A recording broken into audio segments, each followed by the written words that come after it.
Hi, it's Mark from TLR. I'm here with Bernie Pawlik, Pawlik Automotive in Vancouver, Vancouver's best auto service experience and 24-time winners of best auto repair in Vancouver as voted by their customers. We're talking cars. How you doing, Bernie? Doing well. So today we're talking about a 2013 BMW X3 that had a rear wheel bearing issue. What was going on with this BMW? So the vehicle came to our shop for a drivability problem. The engine was running rough and the check engine light was on. So we looked at that and addressed that issue. And while out in a road test, noted that there was a loud noise coming from the vehicle, a wheel bearing type of sound seemed to be coming from the rear of the vehicle. So that's how we kind of got onto the wheel bearing issue. So after you do the road test, what's your next step? Yeah, so we basically put the vehicle up on a hoist and have a listen to each bearing with a stethoscope. And the great thing about this vehicle being an X-drive or all-wheel drive is that we can actually run the vehicle and we can get the wheels spinning up to road speeds and listen with a stethoscope, and we can listen to each wheel bearing, and found that the left rear wheel bearing was very much noisier than anything else on the vehicle. So there was a slight noise at the right rear side, but definitely the left rear was distinctly the worst sound. So when you do a road test, the wheel bearing sound is kind of distinctive in that it increases with speed. And often if you're moving the steering wheel, so say you're turning the wheel and sort of banking a curve or just kind of changing the load on the wheels, it'll often change the tone of the noise. So that can usually be a pretty good indication that it's a wheel bearing. Not 100% guarantee without listening to the actual wheel bearings on a hoist, but it's usually a pretty good diagnosis. Gets us in the right direction. So what's involved in replacing this bearing? Well, basically, the brakes have to come off. I'm going to actually put some pictures up while we're talking. So this is the new replacement wheel bearing. This section here bolts onto the rear knuckle. The wheel hub goes in the middle here.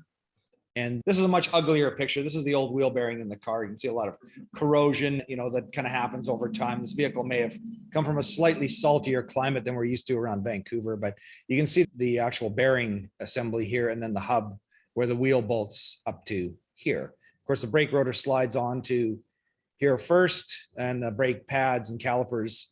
There's also a parking brake mechanism in here as well, which had to be removed to do the job. And finally, that's what the wheel bearing looks like when it's taken out. When we take it off the hub, one of the bearing races usually comes off with it. We have to pull that off separately. And that's basically the ball bearings. There's two of them. So this is a ball bearing style. Some use roller bearings, but most are ball bearings. So what's involved, I think the pictures kind of showed a bit there. The hub has to be pulled out of the bearing and then transferred onto the new bearing assembly. So do the hubs sometimes need replacement? Occasionally they do, but not very often. And depending on the vehicle, a lot of vehicles actually come with that bearing and hub all as one unit. So it makes the job actually easier because it's just one less step we have to do. But of course, it's another chunk of metal that's wasted that normally can last for a lifetime of a car. But occasionally we will find, especially on an exceptionally badly worn wheel bearing, sometimes we'll take it out, we'll pull the hub out and find that one of the sections of the hub that the press fits into the bearing is actually worn out. I guess it spins on the race and it eventually wears it out. Not very common, maybe like 1 out of 20 times it'll be like that. So sometimes the hub needs to be replaced, but not very often. And how often, what about wheel bearings? How often do they have to be replaced? Well, you just replace them when they wear out, and not very often. I mean, we don't do this job very commonly. We work on a lot of X3s. It's not too common that we replace them. They just wear out from time to time.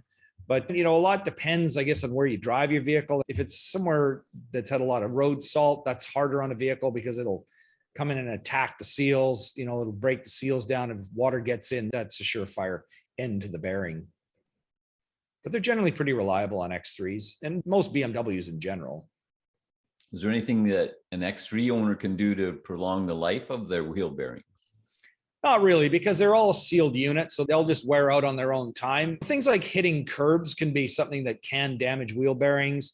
I think too, if a vehicle sits for a very long period of time, it can actually cause pressure on certain spots of the bearing. But, again, that'd be like sitting for like years. So it's not something that would normally happen. So really, there's not much you can do.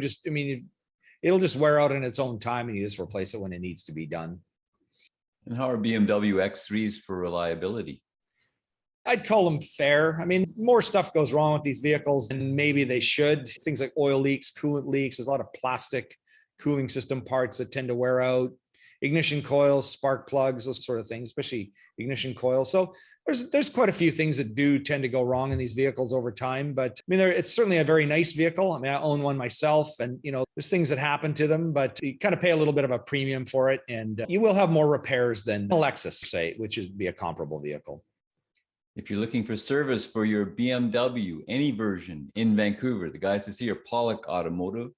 You can call and book your appointment at 604-327-7112, or you can book online at pawlikautomotive.com. They'll call you back, they'll get ready, they'll make sure that they're going to do a great job for you when you show up for your appointment. You have to call and book ahead. They're busy.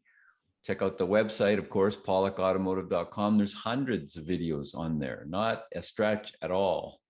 10 years we've been doing this, all makes and models and types of repairs. The YouTube channel is the same story, Pawlik Auto Repair. Check it out. And thanks so much for watching and listening. We really appreciate it. Thank you, Bernie. Thank you, Mark.